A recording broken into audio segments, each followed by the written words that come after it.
Much, Mr. Speaker. Mr. Kinyua, I know at the County Assembly of MERU, there are 3 modes of voting.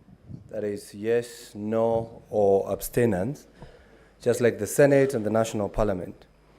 Now, you said you abstained, yet you have told us that you are not able to access Parliament because one of you was attacked.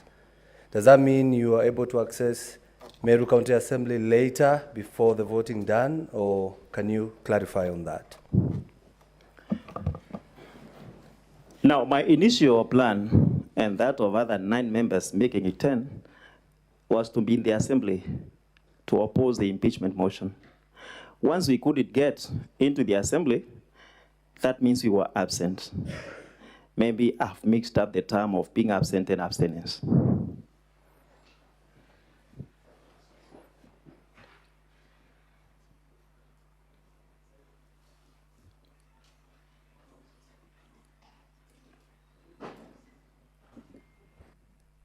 Senator Enoch Wambua.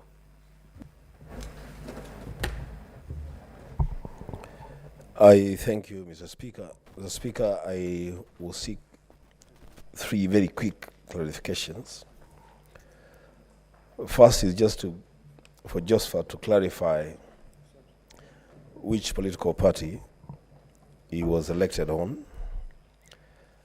Secondly, Mr. Speaker, according to the report of the resolution of the County Assembly of MERU on the impeachment, 59 MCAs voted to impeach the governor. 10 did not vote. We wouldn't know how they would have voted if they voted. So all members present and voting voted against the governor. Is it your testimony in this House that all the 59 members of the County Assembly of MERU who voted to impeach the governor were coerced or induced to take the vote that they did? The second last is, you make very serious allegations in your affidavit on paragraph 7 that the DG tried to induce you. What is the evidence? And you make reference to several other members. Who are these members? Because people have names. You are called by the DG with several others. Who are these people that you are called with? And where is the evidence that he tried to induce you? Because these are serious matters you're dealing with. I thank you, Mr. Speaker. Mr. Speaker, honorable senators, I am a member of Party of National Unity, PNU. Now, when we say that 10 were not, could not access the presence of the Assembly, I mean, were they to be there, I believe they would have voted otherwise. The 59 of them who were present in the Assembly that day and voted yes, I cannot say that all of them were coerced. I am drawing my conclusion from the talk that we had before the voting day. And I know the talk that majority of them had, given a free will, they would not have impeached the governor. Finally, in your questions, when I say the deputy governor made calls, you're telling me to name specific people or members of county assembly to whom he called.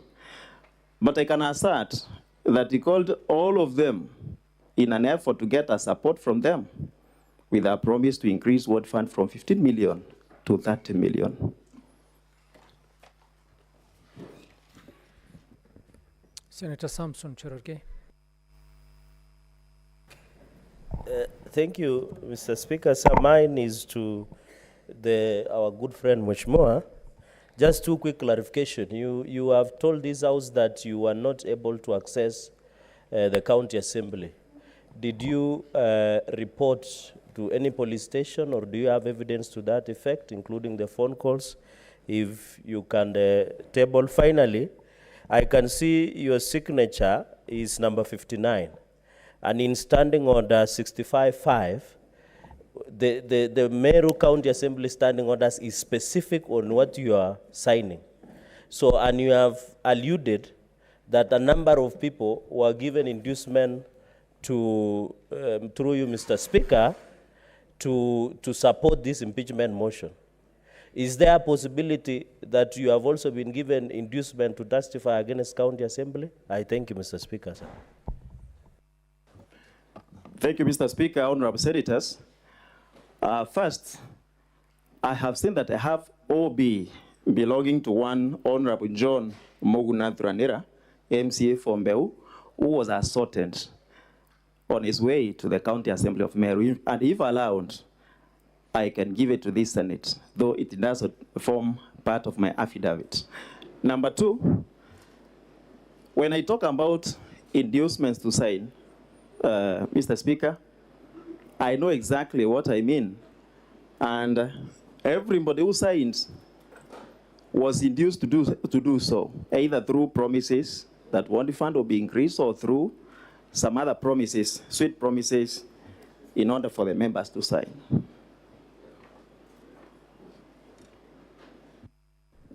Senator Sifuna. And honorable senators, we only had 5 minutes for clarification. I think the Senator Sifuna will probably be the last question we take. Thank you, Mr. Speaker. My question is to Counsel for the Assembly, my good classmate. Mr. Speaker, I have had to look up the meaning of coercion. The Merriam-Webster dictionary just speaks of the use of express or implied threats of violence or reprisal or other intimidating behavior that puts a person in immediate fear of the consequences in order to compel that person to act against his or her will. The question to the Counsel of the Assembly: is it the case of the Assembly that coercion only means physical coercion, that somebody has to hold your hand to sign? Is that the case that is being presented by the Assembly?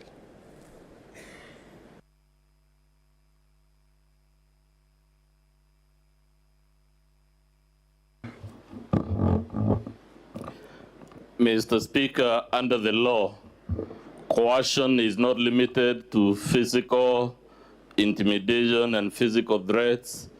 It is as broad as the Honorable Senator suggests. Our case as the Assembly is that there is no shred of evidence of coercion. And anyone who makes such a claim must tell you, the least they can do is to tell you who coerced them, what was the specific threat, and how and why that threat induced them, as a matter of fact, from behaving in a manner that is inconsistent with how they would have behaved. And as we speak on the record, we don't know who, we don't know when, there is no evidence, it's just an allegation, and alleging is the easier thing to do. I can allege anything, Mr. Speaker. Senator Cheptumo, you seem to have a burning issue, and please be very quick. Thank you, Mr. Speaker. Mr. Speaker, my clarification to the witness is on paragraph 3 of his affidavit. And it speaks about that it emerged from the leadership of the House that members of Parliament from Meru County and a few leaders had picked a war with the governor. And when you go to paragraph 8 again, it says we also received calls from other leaders within Meru. Is it your evidence, Mr. Nicholas, that the whole impeachment process is really initiated by forces outside the county assembly? Is that your position as per paragraph 3 and paragraph 8 of your affidavit? You need to clarify that for the House.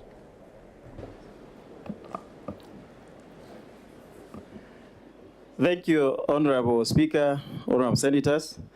Exactly that has been my assertion.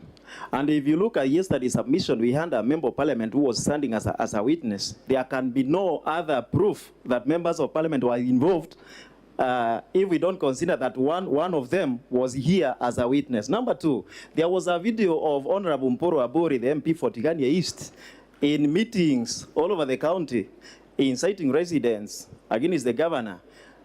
Why is it that we can accept that they were in public meetings and not calling the members of county assembly or inducing them or influencing them? Thank you. Governor's Council, do you have another witness? Thank you, Mr. Speaker, sir. I indeed do have another witness. His name is Aruyaro Adrian. Sergeant at Arms, can you please show the witness in?